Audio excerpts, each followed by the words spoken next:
broadcast network, AFTERBUZZ TV. Over 20 million weekly downloads in over 150 countries, and your number one source for after-show entertainment.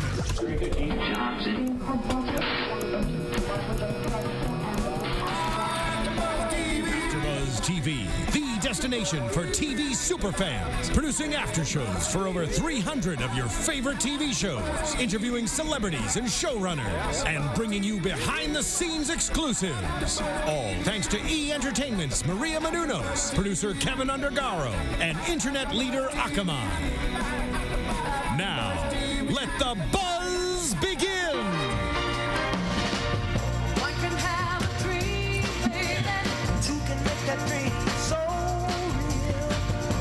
It's all about two today because we're recapping Candidly Nicole's episode 3, which is all about the Doppelgänger. So guys, welcome to this AFTERBUZZ recap. I'm your host, Vivian Adaobi, and I'm here with my lovely, fabulous, always dependable co-host. Thank you. I'm Brandon Marlowe. You can follow me on Twitter and Instagram at BAMARLO. And I'm Jordana Morphin, and you can follow me at Jordana_Morphin on Instagram and on Twitter. And always, you guys can follow me at VivaciouslyViv on Instagram and also on Twitter. So this was probably one of the best episodes so far. What did you guys think overall? My favorite one of the season. It's so funny. Laughing from start to beginning. I was just dying of laughter. I think it's the best, really, of any of the ones I've seen, either from her AOL sessions, the first season, or this one. Yeah, it was. I agree with you. It was so funny. From the whole start, even the first opening little monologue she always does, where she, kind of just talks straight to camera. I was dying on the inside, and also I really loved her outfit, FYI, because fashionista. But it was so cute the whole episode. I loved it. She has so much character, and I don't even know how to explain it, but just even her facial expressions, everything about her just gives you a good laugh. I think it's because she's the character we all want to be. That's what I think really connects us with her, is that she's doing and saying the things we all wish we could do and say. Yeah.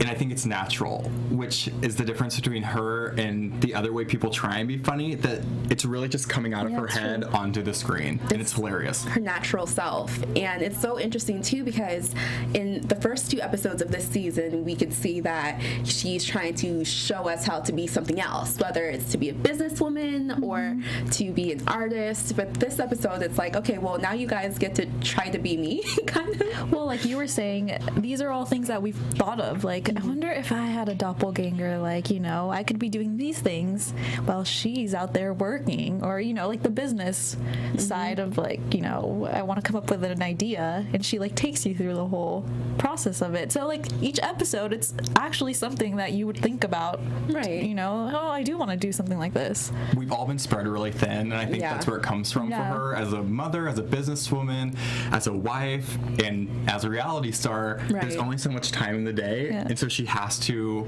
allocate to different things, and so having a doppelganger seemed like a really rational way to get it all done. Right. When she was having that opening conversation with her girlfriends, they were inside of, I think the store was called Decades. It was called Decades. And just the way she was saying, she had all these social engagements, and she had work engagements, and she was tired, and she just wanted to sleep. Really, she just wanted to hang out with her friends. I feel like we all can relate to that. Even today, I've been up since 3:45 a.m. So I'm just exhausted, and all of us are so busy, and I'm sure it would be nice to have someone to just stand in and do some of the stuff we don't want to do. Yeah, definitely. It's not even some of the stuff that she was saying she didn't necessarily not want to do, but she really didn't have time for. And we've all been there, that we're trying to get that one thing done we really have to do. Right. If we just had another person who could just take our place, not do anything, but just be our placeholder, it would make the day go so much easier. Right. So what's one thing that you would have a doppelganger do for you maybe this week if you had one? I can think of right away. You go first. I have probably 4 to 5 meetings a day at work, and love my job, love working and listening to everyone's contributions. But sometimes I wish I could just send someone else to do it for me, say everything I would say, take notes, let me know what happened. But I'm going to sit here and drink my coffee and maybe listen to some iTunes. And speaking of iTunes, get this out of the way now. You guys should definitely be watching us on YouTube, watching us live on AFTERBUZZ TV's website. right? But also go on to iTunes And SoundCloud, right? And SoundCloud, Right? Or no? Also SoundCloud. Yeah. We're everywhere you'd want to listen. Right. You can find us anywhere. iTunes. But make sure that you go on and that you tell us what you think about the show, what you want to hear from us, if you have questions, interact with us on social media, but also rate us so we know what we're doing right and what we're doing wrong. So if you love tonight's episode and you love our recap, 5 stars. If we need some work, 4 stars is still good. Let us know. Let us know. But going back to, what would you guys have a doppelganger do for you? Well, I'm always super tired by the time I get home, and I never have time to work out. I mean, I wouldn't want my doppelganger to replace, go work out for me, because obviously that wouldn't do anything for me. But, maybe have my doppelganger work half of the day for me so I can have some time to go work out, because I literally never have time to, when I get home, I'm like, oh, I'm just so tired. I'm just going to go to bed. Right. So I never have the time to do that. I would like to have a doppelganger, but it would only be to stand in lines places, because I'm such a control freak that I wouldn't want someone to do my job, and I'm an assistant, and I could never have an assistant. I've already thought about it, that I could never do it because I like to know everything that's going on. Right. And so to give someone tasks that you're supposed to be doing, it would give me such anxiety. But I guess if it's something, perhaps going to a party that you don't want to go to, because that's what she talks about. Yeah. She goes, everyone is so busy, and that's always what I'm just so busy, and I am busy, but I think it's busy doing certain things, and you prioritize those. Yep. No, definitely. And even in the episode, she was prioritizing, did she want to go to her friend Mashas' birthday dinner, or if she wanted to go to her best friend Catherine Powers' work function event, and she made the decision to go to Mashas' birthday dinner over Catherine Powers' party, because she's like, oh, it's a work function, she'll barely miss me, she comes to half of my stuff anyways. And I don't know, would you guys make the same decision? I feel like I would have probably. No one wants to hang out with Catherine. She's so stern. She's like a parent. I know, but I think it's because opposites attract. And so I think they even each other out. But I would much rather go to dinner with Masha at Beso. Yeah, me too. Yes, that seemed like a fun little get together for her birthday. Very true. So. Also, it's her birthday. I'm sure Catherine has a lot of events for her, who would wear different events. So, I mean, she can miss a couple. And plus, it would be harder for her doppelganger to blend in and play it off like, oh, yeah, I'm totally Nicole Richie, when it's just 4 other girls with her. Exactly. Right. Versus, maybe a party full of people at Beso who are drinking and gallivanting, and we'll see pink hair just think, Nicole's here. Well, you see that a lot in LA anyway, that people ask if you're someone, or you see someone being asked if there's someone. So I'm sure there are a lot of girls in LA who get confused for Nicole Richie. So sending them to a crowded party, it's probably a little bit more realistic that a doppelganger will work there rather than an intimate dinner. That's true. That's true. I can see a lot of celebrities going, having doppelgangers, maybe at the airport, have the doppelganger walk out first so that everyone is mobbing the doppelganger, and I can, slip by on the side so no one will see me and come up for my autograph or paparazzi photos. Well, I don't know if you guys remember this, but I think it was Britney Spears did The Diary on MTV, and there was a scene there where she had a doppelganger do exactly what you said. Leave the airport or the mall, I can't remember which one it was, just to distract from attention, but I really loved the gentleman who owns Decades. I can't think of what his name was. Was it Cameron? Cameron, yes. Cameron saying that she does not need a doppelganger. She's not going to be mobbed anywhere she goes. But it was really funny, her facial expression when she said that. I'm a big deal. I don't know what you think. But that was, I thought, one of the funniest moments in the episode. I can totally believe that too, because even getting ready for tonight's episode, I was, trying to do some research, see if, anything's been happening in the Nicole Richie world, and she's been being a mom and a mogul, not too much she's very craziness. Low-key. She's more low-key than maybe a decade ago, which is good. It's great, but I can see its point where, okay, so then why do you really need one per se? Because it's not like TMZ is going to be chasing you down the street. They wouldn't get anything exciting if they did, so I hope that they're not running after her with her free-range chicken eggs and her oversized ponchos. No, she's funny, but I think she's living a very low-key life. No, I I definitely agree. And one thing that they also went into was the requirements that the doppelganger would have. She said that they need to have honey skin and be short and have a charming smile. You could totally be her doppelganger. I need the pink hair. I need the pink hair. Maybe I'm a little bit darker than honey skinned, but Nicole, if you need a doppelganger again, you're ready. I'm here for You're you. ready. What do you guys think, though? What requirements would you guys have? Oh, well, I'd probably have... You have to speak Spanish because I speak Spanish. So. Fluent Spanish? Yes. That's very Fluent. cool. That's a good one. Probably have my laugh and... But you have to demonstrate the laugh now. I can't. It has to be natural. I can't just like... and then... Say something funny. We'll come up with something. Yeah, if you guys come up with something. And then probably love ice cream because I love ice cream. And if you don't love ice cream, you can't beat me. So... Okay. Those are all very good. Yeah, that's pretty I feel like anyone could kind of be your doppelganger, though. A lot of people speak Spanish. Yeah. I guess people are lactose intolerant, so that rules some people out. Yeah, some people wouldn't be able to do that. And then the laugh. I mean, my laugh isn't like very specific, but you have to have like a good, nice laugh. I feel like you have a very light, Yeah. I feel like it'd be a sweet laugh. Kind of laugh. Gosh, how about you, Brandon? Oh my gosh. I feel like they have to have Gangly excellent limbs, hair. for sure. They gotta be just gangly all over, long legs and arms. A terrible singer. I sing all the time, but I'm no good. So they have to want to sing all the time, not well. Okay. So not inviting you to karaoke ever. No, I will do it. But that's the other thing. People will go to karaoke and not do it, even if they're good or bad. I would rather even someone bad get up there and do it, just so you have something to be Actually, entertained something by. to watch, yeah. And I feel like this one's just very realistic, but blue eyes. Because not a lot of people have blue eyes anymore. Very Also, true. you would want your doppelganger to look somewhat like you. Right. like you. I would have Enrique Iglesias. If you were willing, I would totally have Enrique Iglesias be my doppelganger, but that might not pass off so well. Yeah. In my head, Jennifer Lopez would be my doppelganger, but that might just be wishful thinking. Both beautiful. Both beautiful. You're welcome. I think my person would have to be a morning person because I get up at the crack of dawn, smile on my face, 3, 4 a.m., and then, the tiredness kicks in later.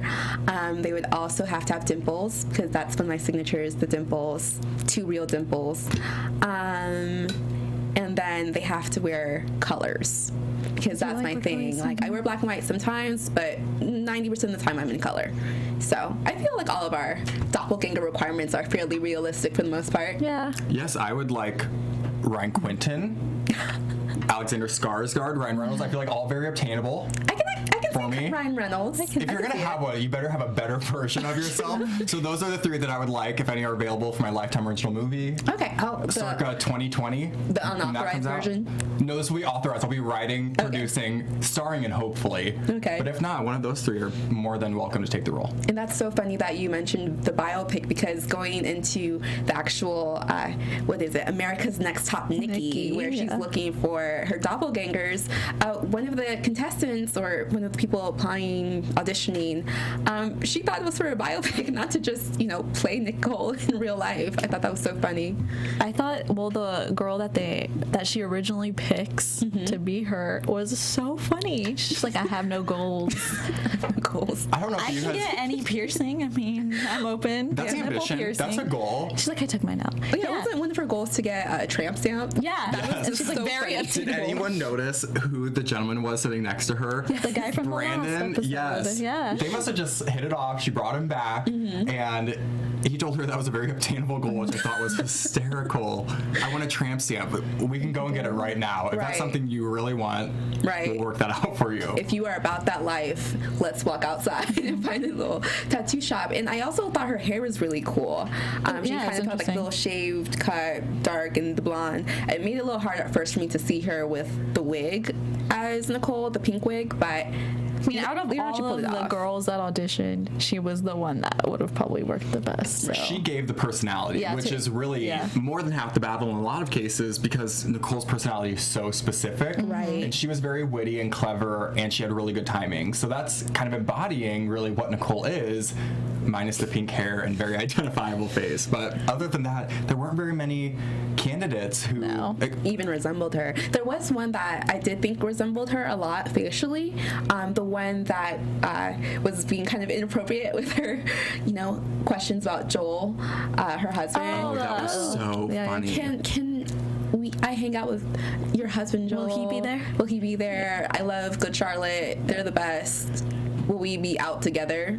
But you know who really looked the most like her, who was not there? Raven Simone. Yes. When I saw that picture pop up, I was like, she definitely could work for her. Skin tone. The skin tone. Mm-hmm. She has big eyes, like Nicole. Like a lot of her features. Yeah, her jawline too. And it's funny because I had never thought of Raven Simone and Nicole Richie together, so I wouldn't have even thought that. Oh yeah, that could be a lookalike. But when he lifted up the picture, totally. And doesn't Raven Simone have colored hair? Yes. Right. Her hair is always in flux, but I think that's short, kind of what makes them similar. It's short. And that's probably why she brought that up. So that's why I'm thinking I'd be interested to know how they chose her to be in that pile of pictures. That's a celebrity, because I'm sure they really could have found someone who looks a lot like her, but it's probably because they're very similar and how they're always dressing different, their hair's always changing, very quirky. and they're very outspoken. They're quirky, I definitely agree. But, even at the end, when we saw at the end of the episode, she's like, I'm Raven Simone. She's like singing. Yeah. Can you check for her, Raven Simone? And she starts singing the song. That was so funny.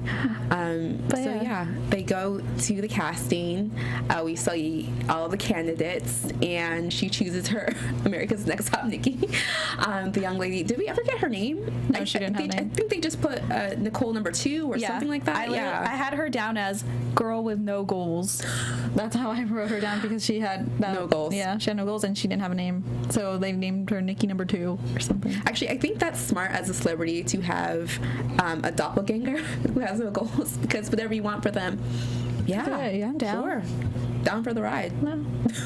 That's funny. I really like. Well, when we see the next scene, when she actually goes to Cameron's, she's like Clay. You could make her into whatever you want her to be, and she did. Yeah. And that was, I think, the best part of the transformation was seeing her really embody and just saying whatever Nicole wanted her to say. She was just a vessel at that point. Right. Can we talk about first their car conversation? Oh my God. She's standing right outside the car.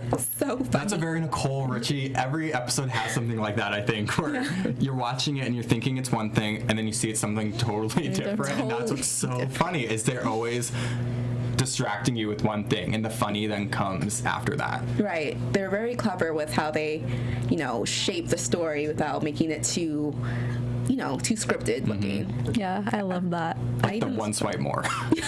It's just one. No, just one more. Last one. This one. And I even like the dash cam view of her, because it made me feel more like it was a reality show. I was thinking of like when we watched Keeping Up with the Kardashians, and they're always driving in the car with the dash cam videos. So that gave me more of a reality feel. I thought that was funny. I really liked when the whole scene happened, and then Nicole comes in and she's like, "It's me," and then he's like, "Yeah, I know it's you," and he was like, "What? Like, why do you have a doppelganger?" And the girl was like, "No, I'm Nicole." When she left, right? She's like, "I'm Nicole." Right. So that part that we're talking about, after their little pep talk with Nicole in the car and her doppelganger on the sidewalk, doppelganger actually goes in to pick up something she left for alterations, and had to sell herself as Nicole Richie to someone who is clearly good friends with Nicole Richie, and saw completely through that. Do you guys remember in the caption underneath them said, "Not buying it"? Not buying it. Yeah. Still not buying it. Candidly Cameron was what he was labeled as, because she said, "Well, he's very tall, so he can probably only see the top of my head, and no one pays attention anymore." Wait, you're kind of tall. Do you ever have that experience with any of your friends who are of a shorter? I think for tall people it is a little bit different, because you're looking down, and so there are probably traits that you would notice on a shorter person as a taller person you wouldn't, and vice versa. Shorter people probably notice things on taller people that you wouldn't otherwise. But I'm very detail oriented, so I would never have someone come through and you just assume the top of their head is them. But people are very busy nowadays, so they might see it and just assume that's Nicole, pink hair, let her through. Well, that's exactly what Nicole was thinking. He's not going to notice like the pink hair. He's going to think it's me. Yeah, she even told him the specific way to hug him, like from the side, and even when she was inside the Doppelgänger, she was being told, "Oh, tell him you like his zapatos." His zapatos. That was so funny. This to me was fundamentally Nicole, because I don't know if you guys remember from The Simple Life, she always had weird words of describing things. Right. So she called teeth chops. Your hands were your paws. Your face was your mug. So I loved seeing that because she always had really fun words to introduce, and I'd always adapt them into my everyday life. So now, zapatos. Zapatos? Yeah, zapatos. And then she was like, it's short for zapatos. And he was like, you speak Spanish? Since when? Her character was so funny in this scene because everything was very Nicole in a weird way. Even the hug, when she said hug them, and the way she describes it is like a high-waisted belt but below the lungs. Who thinks of describing anything that way but Nicole Richie? Right, and I just love how her doppelganger was so dry. I know. She was so dry. Well, I felt like she was actually funny because after she said that, what did she say about like throwing up or something? It like came out of nowhere. She said vomit, kind of like, I think she was trying to say word vomit. Yeah. And the way she said it, Nicole didn't make her say that. And we're just like, what? And then Nicole goes, vomit. It's so funny. I loved it. Too funny. So she comes in, and at one point, it's mentioned her husband is, I guess he's supposed to get a surprise for her, and Candidly Cameron mentions it, and he's like, well, the whole payment thing, and I immediately thought that's when she's gonna get caught, but of course Nicole helped save her a little bit. But it was nice also just to hear his name mentioned again. His name was mentioned so much throughout this episode, and it wasn't really mentioned in the previous episodes. Yeah. They don't show a lot of her more personal side. I think is the benefit of the show is you get to see a personal side to her, her funny side, that you actually get a lot of her family on Instagram and Twitter, and she gives you a little bit more, but on camera, it's really just her. So I think she does a good balance of giving you enough, but also making it private. Right. Which is important. She's open enough where we feel like we know her, but we don't have to know everything. She's everyone's best friend. She's a friend everyone wants, which is a great and kind of dangerous thing because she's out on the street. You do want to run up and talk to her. And in LA, I know a lot of people listening are all over, but in LA you see celebrities out and about quite a bit, just in their everyday life, at Ralph's, which is our grocery store here, and a lot of people don't say anything, but that one person who really makes you feel like they're your best friend, Nicole Richie, and I would gravitate. It would be hard for me not to say something to her. I don't know what I would do. I would just hug her because, like you said, she's the friend that you want, and I would just be like, I love you. She's the person who wouldn't disappoint you, though. That you would meet, and she'd really be exactly what she is. Right. She'd be just as funny, and she'd be just as nice, and that's kind of why her show, I think, has really had success. Right. It's because it translates well from TV to her real life to all of her social media, and you get what you see, I think. And I think also because her personality hasn't really changed as she's moved from Simple Life to being a mom, being a mogul, and also the show. Whereas if you look at Paris Hilton, when I would watch some of her other reality shows, she had that one where she was looking for a new best friend when her and Nicole were on the outs. I feel like her personality kind of shifted with each show, and that made me feel like, oh, this girl is so fake. Whereas Nicole, what you see is what you get. At least that's the impression I get from watching her. I feel like she's just evolved as a person and grown, but not changed. She even mentions the pot in the casting where she said, well, it is LA. So she's not totally done a 180 and she's not the same person anymore. She's kind of just doing 360s where she is evolving and still funny and has her moments where you kind of question what she's talking about, but she's the same person, and that's why we can watch her now and still appreciate the same person who we see. Right, and I'm glad you went back to the casting because I forgot to mention.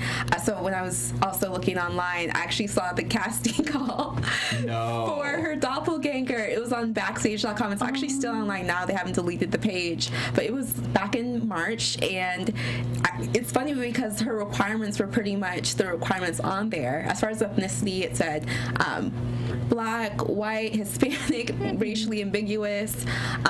About her height, literally everything she said was on there for the most part.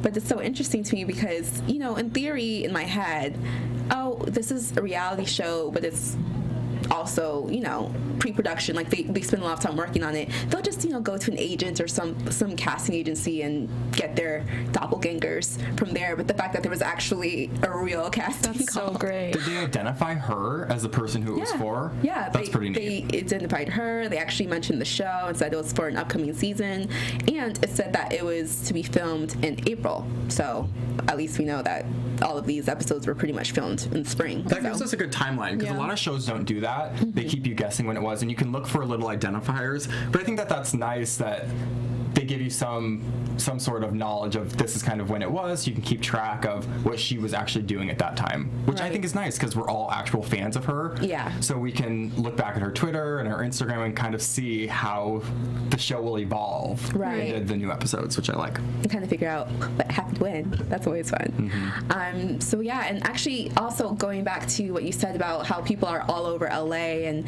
you know, wanting to say hi to people who we feel like are best friends, going into the, you know, next part of this episode, she goes to Beso, and that's for Mashas' birthday dinner. And it was so funny to me because around this time last year, I was at Beso for an event, and I met Lionel Richie there. So maybe that's just the Richie spot. You know, you come to LA, go to Beso, and maybe you'll bump into Nicole or Lionel. We're gonna go. Yeah, let's go. Yeah, group date. We said while watching this episode we need to be glamorous and go to Beso like them. So I think we should just find a normal booth that we can go to. Any of the listeners, feel free to meet us there, and we're just gonna keep an eye out. Yep, we should. Looking for them. Yeah. I think that should be an after recap, you know, shindig. Yeah, let's do it. So all of you are watching.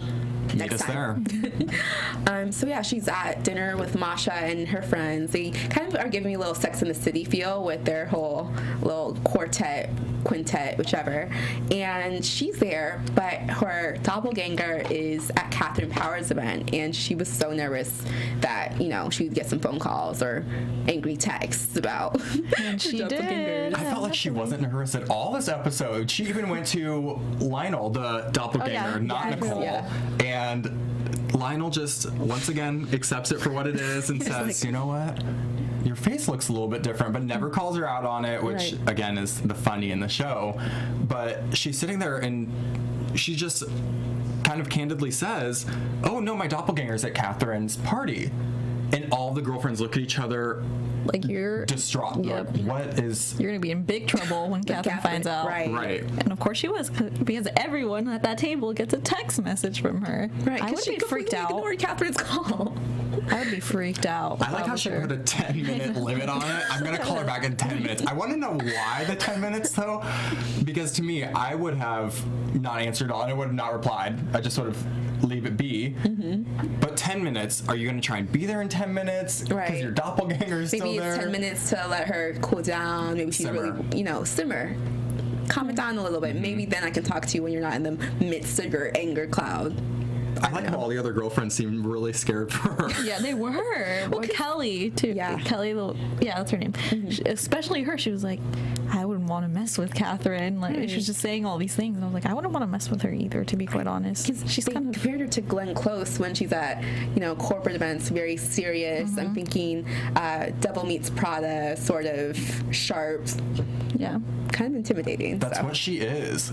She's scary. When I watch the show and I see Catherine Power on there, I don't want to be her friend. I don't want to run up and like give her a hug. Right.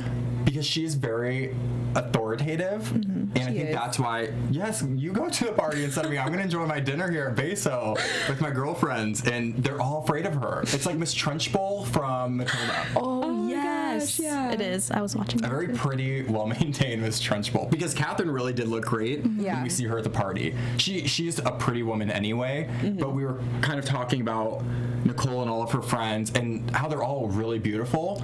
And Catherine, for this episode, I thought was really pretty. Right. She is really pretty. Chic. But Nicole is definitely the cutest at the dinner. Yeah. I don't know. Maybe it's just because we all adore her that we're naturally biased. But I felt like she looks super young, for one. Super young, super glamorous. And she was killing it. I was really into Kelly this episode, actually. And I don't always point out or notice the style things like you guys do, but her hair braid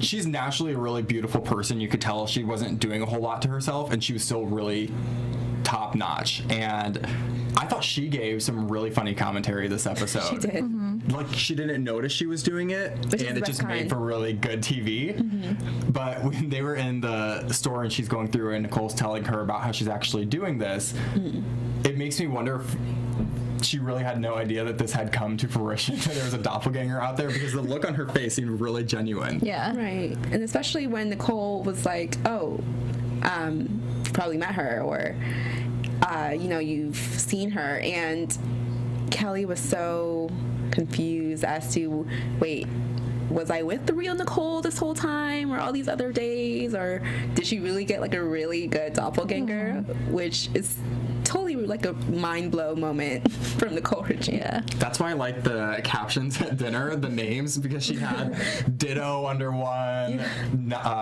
what was the other one? Not look-alike, but she had a funny caption, so we didn't know if we were seeing the real people or if it was their doppelgangers. That she's so clever, everything she does. Right. Do you guys have that one friend who's just kind of like coming up with all these outlandish ideas? Because I didn't realize it in previous episodes, but when she was actually sitting down with a group of her girlfriends, I was thinking, you know, I think I might be the Nicole of my girls, of my little quintet. Because there's always at least one person. Who are you out of the group, out of them? I'm Catherine Power, probably. I don't know. Because I'm really boring. I'm very dry. I'm not boring. I'd probably be Kelly. Kelly, I could see that. Because you're very fun. And I see but I'm not like too outrageous. you say funny things without knowing they're funny.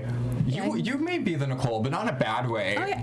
You're very There's fun. no bad ways, Nicole. No, because she's always up for anything and she comes up with fun ideas. Very true. But I feel like every You're Catherine? friend, I probably am Catherine, but only because I'm very loving, which I think is different than Catherine. And she has a cat named Nelson, so she loves something besides herself. You're so hard on her. I think she's, you know, a very loving person. She just, you know, is also very, like, lays down the law by the books kind of power figure. I feel like she's that friend who yells at you for not texting them back, and I can't do that because I'm bad at replying.